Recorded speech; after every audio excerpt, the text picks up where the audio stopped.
आपको याद है कि आप सब लोग मेरे पास आए थे और मैंने आपको एक काम कहा था। आप सबने ऐसा क्यों किया? जी बोलिए, मैं आपकी क्या मदद कर सकता हूँ? दिन ब दिन परेशानियां बढ़ रही हैं और ऊपर से नौकरी भी चली गई है।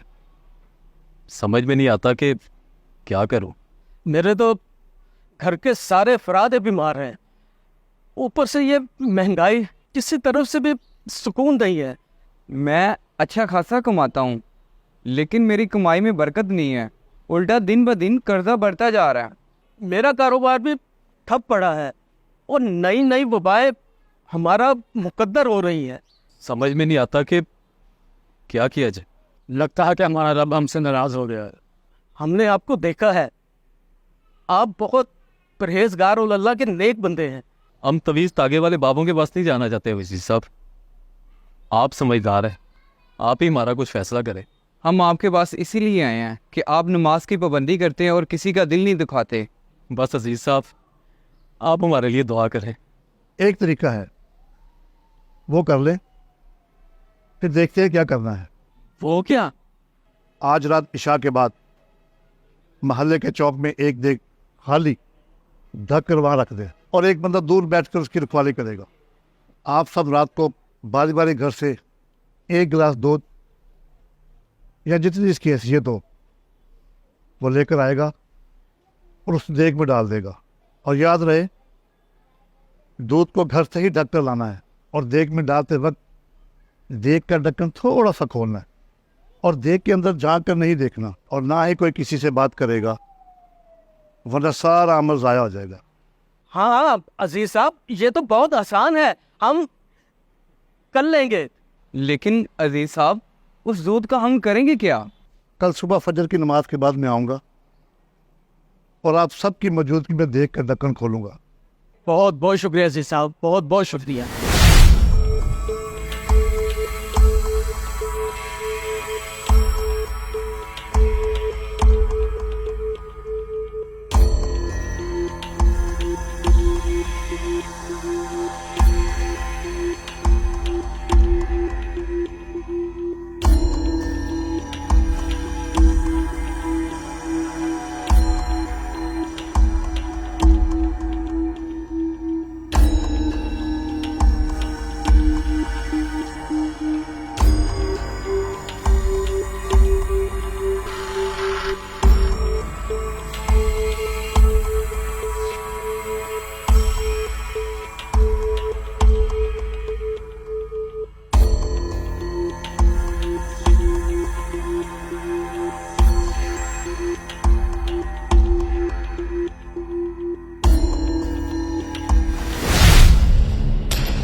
आपने ऐसा क्यों किया?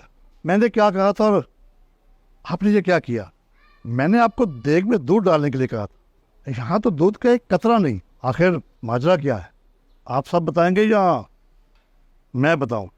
वो अजीज साहब, वो दरअसल पानी मैंने डाल दिया था, ये सोचकर कि जब सब लोग दूध डालेंगे तो मेरे एक गिलास पानी का किसी को क्या पता चलेगा। वो अजीज साहब, मैंने भी यही सोचा था। आप सब ने एक ही बात सोची कि मेरे पानी डालने से क्या होगा। बाकी सब तो दूध ही डाल रहे हैं ना। हम लोग हर रोज़ यही सोचते हैं कि मैं फलां को धोखा दूंगा, झूठ बोलूँगा, मिलावट करूँगा, गलत बयानी करूँगा, तो क्या हुआ? बाकी सब तो ऐसा नहीं करेंगे ना और किसी को पता नहीं चलेगा। और तवक्को ये रखते हैं कि अल्लाह हम पे रहम और करम करेगा। और याद रखना, अल्लाह उस पर रहम करता है जो दूसरों पर रहम करता है। कभी आजमाइश और कभी सज़ा के तौर पर हमें आजमाया जाता है। हमें तौबा करनी चाहिए और अल्लाह के हुजूर हमेशा शर्मसार और आजिज़ रहना चाहिए। सिर्फ दिखावे की नमाजें, रोज़े और सदके काम नहीं आएंगे। हमें अंदर से बाअमल होना पड़ेगा। दिखावे की नेक सीरत नहीं, अपने बातन से नेक सीरत बनो। तमाम मुश्किलें हल हो जाएंगी।